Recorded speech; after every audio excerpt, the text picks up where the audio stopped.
My girlfriend said, "I'm going to my best friend's house today. Her mom is very sick, so I'll come back late at night." But I already knew where she was really going. An hour after she left, I went to the same best friend's house she had mentioned. Her mother was there, and she was perfectly fine. I took a selfie with her and sent it to my girlfriend. Then I took a screenshot of my girlfriend's live location and sent it to her ex's fiancé. After that, my phone suddenly started filling up with messages from my girlfriend. Messages that revealed some very uncomfortable truths. 1 week later, she stood outside my office, crying, waiting for me to come out. I'm 26, work in digital marketing, and until last Tuesday, I thought I had a pretty solid relationship. Her name was Amber. We'd been together for 2 years, lived separately but spent most weekends together, talked about moving in by summer. She was charming, funny, spontaneous, the kind of person who could make grocery shopping feel like an adventure. But there was always this small, nagging feeling I couldn't shake. Little inconsistencies. Stories that didn't quite line up. I told myself I was being paranoid. I wasn't. Amber had a best friend named Qley. They'd known each other since high school. One of those friendships that survive distance, drama, bad boyfriends, the whole package. I'd met Qley a handful of times. Nice enough. Quiet. A little awkward around me, but I figured that was just her personality. About 3 months ago, Amber started mentioning Qley's mom more often. Health issues. Something vague, chronic fatigue, maybe autoimmune stuff. Amber would say things like, "I need to check on Qley this weekend. Her mom's having a rough time." I didn't think much of it. That's what good friends do. But over time, these visits became more frequent. And they always seemed to happen on Saturday afternoons or random weekday evenings. She'd text me, heading to Qley's. "Her mom's really struggling today. I'll be back late." And I'd say, "No problem, babe. Let me know if you need anything." Except 2 weeks ago, something didn't sit right. It was a Thursday evening. Amber texted me around 6. "Hey, babe. Qley just called.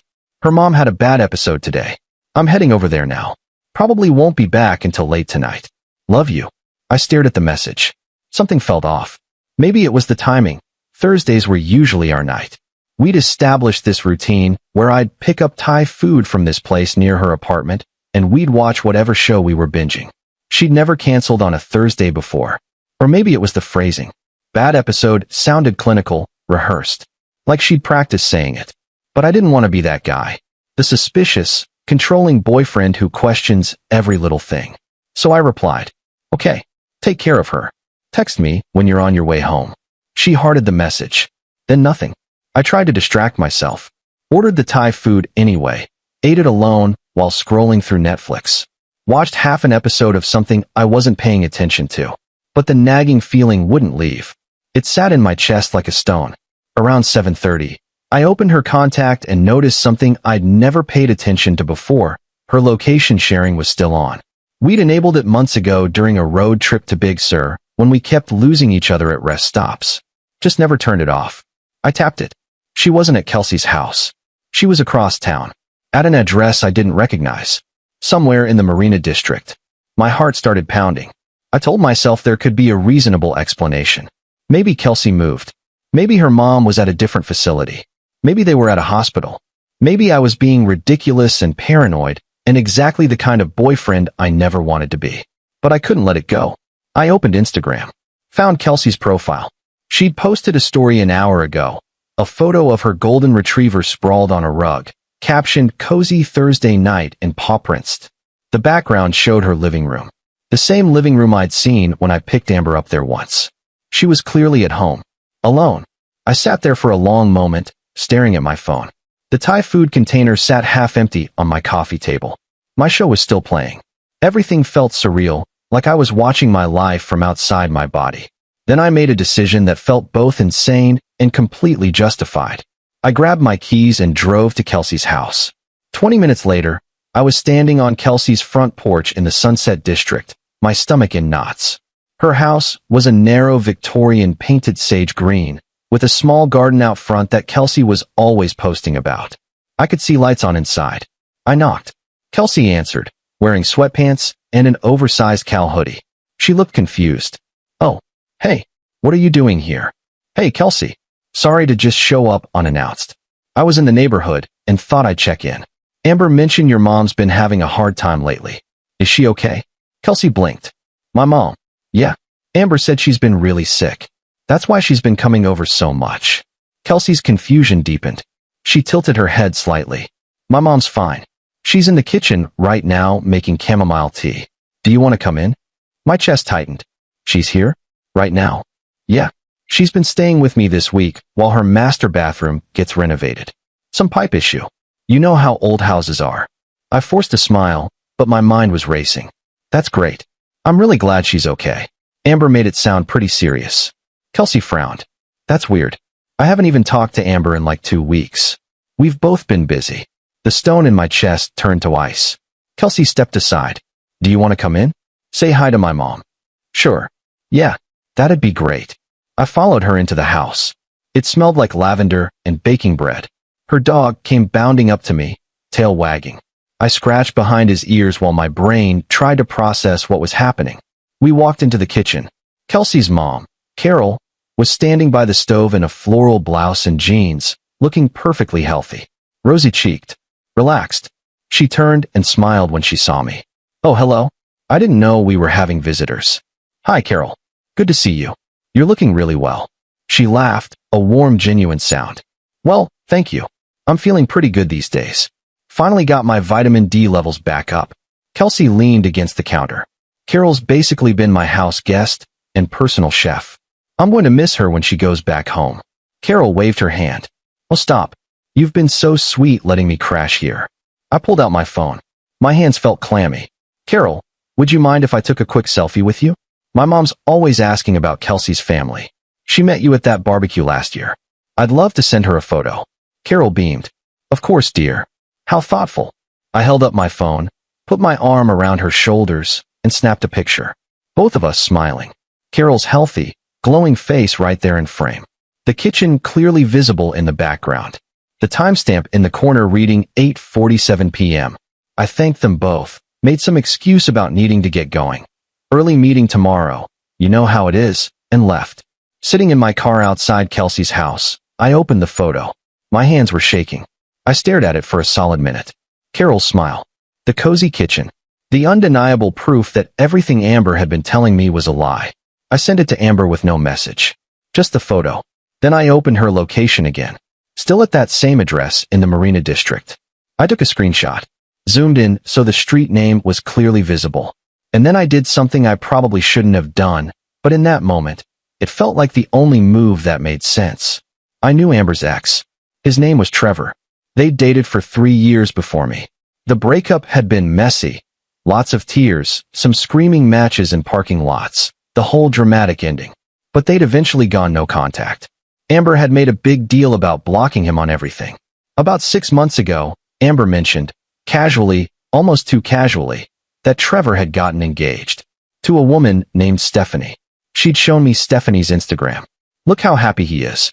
Good for him, honestly.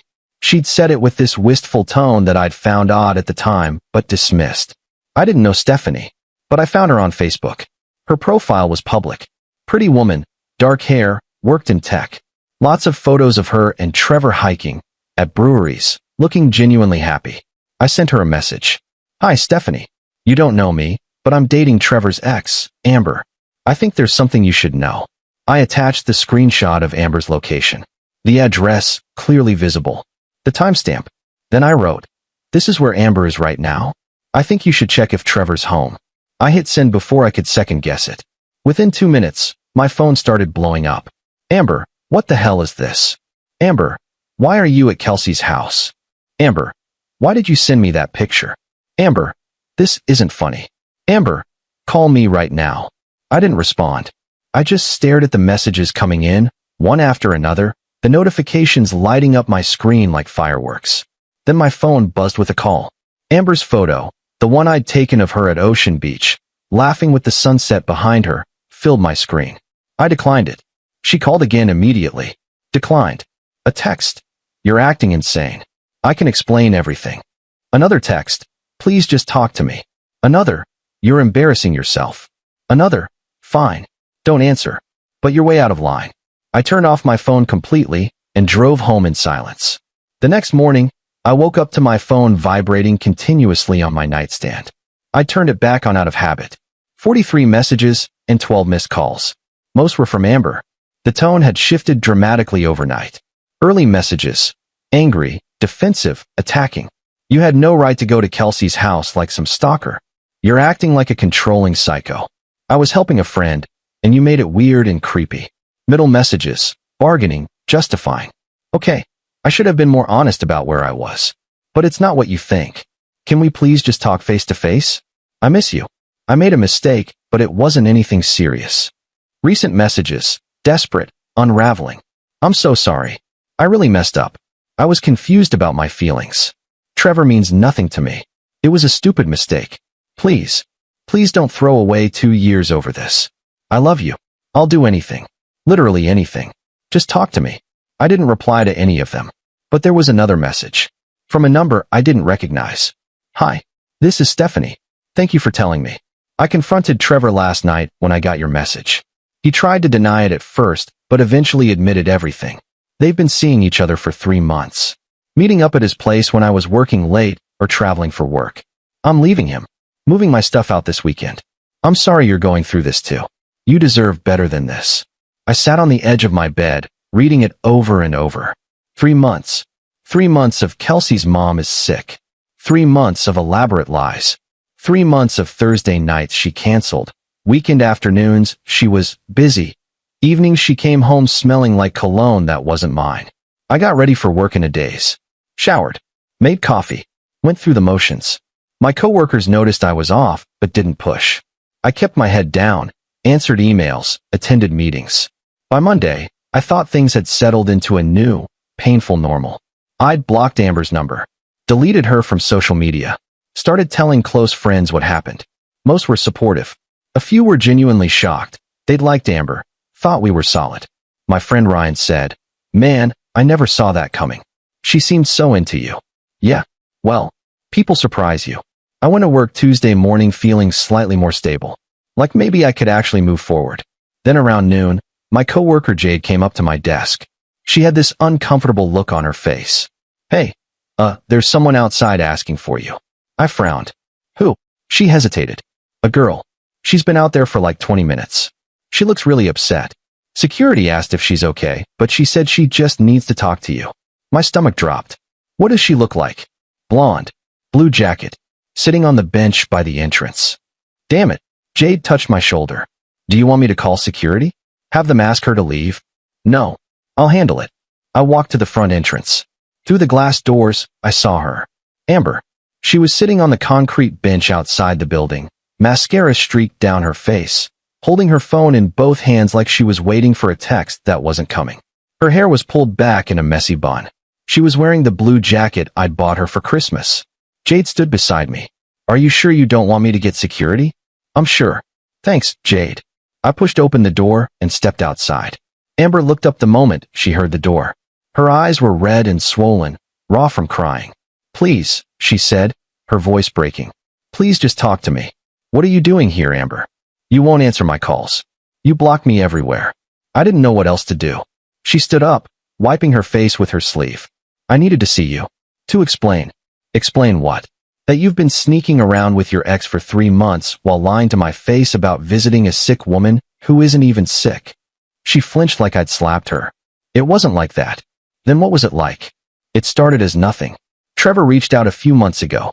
Said he wanted closure. To apologize for how things ended between us. I thought it was harmless.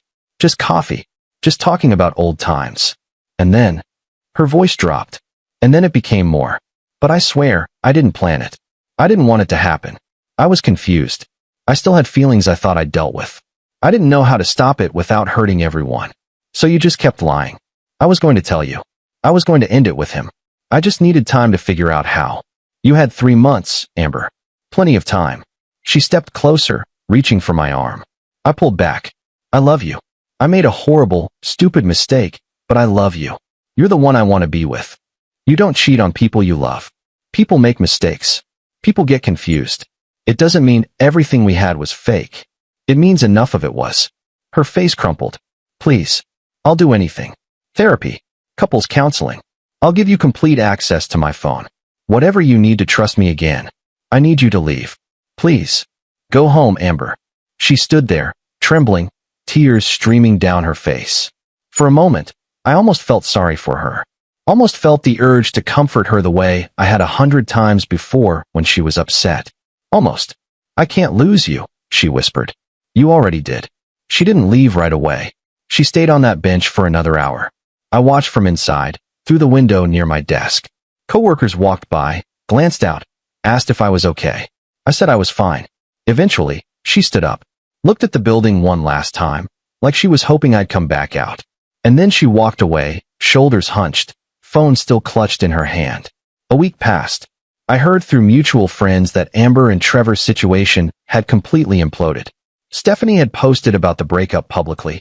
Nothing too detailed, just something about betrayal and moving forward. People figured it out. Trevor's reputation took a hit. Amber deactivated her Instagram entirely. Qley reached out to me, apologized profusely for not knowing what Amber was using her family for. Said she felt horrible and betrayed too. I told her it wasn't her fault. She couldn't have known. I also heard from Stephanie again. We ended up talking a few times. She was handling it better than I expected. Strong person. She said she'd already found a new apartment, was focusing on work, had started rock climbing to clear her head. It's funny, she said during one of our calls. You think you know someone. You build a life with them, and then you realize you were living with a stranger. Yeah, I know the feeling. As for me, I'm doing okay. Some days are harder than others. I deleted old photos from my phone, packed up the things she'd left at my place, a toothbrush, some books, a hoodie, and dropped them off at her apartment building lobby. Started going to the gym more. Spent more time with friends. Picked up a new hobby, started learning guitar. People keep asking if I regret the way I handled it. If sending that screenshot to Stephanie was too far. If I should have just confronted Amber privately instead of blowing everything up. Honestly, I don't think so. Amber made her choices.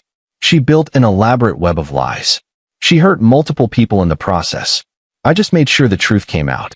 3 weeks later, I ran into Qley at a coffee shop in the Castro. She was with her mom, Carol, the woman from the infamous selfie. Carol didn't recognize me at first, but when Qley reminded her, she laughed. Oh, you're the one who wanted the picture. How's your mother doing? I smiled. She's great. Thanks for asking. Qley pulled me aside while Carol ordered at the counter. I'm really sorry about everything. Amber called me last week. She's a complete mess. Asked if I thought she had any chance of getting you back. What did you tell her? I told her she should probably focus on figuring out why she did what she did instead of trying to fix something she destroyed. Good advice. Qley nodded. For what it's worth, I think you handled it way better than most people would have. A lot of guys would have lost it. Made a scene. You just got the truth out there and walked away. Seemed like the right thing to do. As I left, I glanced back at Carol, happily sipping her tea at a corner table. Perfectly healthy. Perfectly fine. Living her best life, completely unaware that she'd been the unwitting centerpiece of someone else's lie. And I couldn't help but think, if Amber had just told the truth from the start, none of this would have happened. No confrontations. No public breakups. No crying outside office buildings. But she didn't. She chose the lies. The deception. The comfort of having two people instead of making a choice. And now she's the one sitting alone, wondering how it all fell apart so fast. Meanwhile, I'm moving forward. Learning guitar. Meeting new people. Rebuilding. Some days I still think about her. About the good times we had. The trips we took. The lazy Sunday mornings. The inside jokes. But then I remember that photo. Carol's smiling face. The timestamp. The lie that unraveled everything. And I remember that I deserve someone who doesn't need to invent sick relatives to cover their tracks. I deserve someone who tells the truth. And I'm willing to wait until I find that person.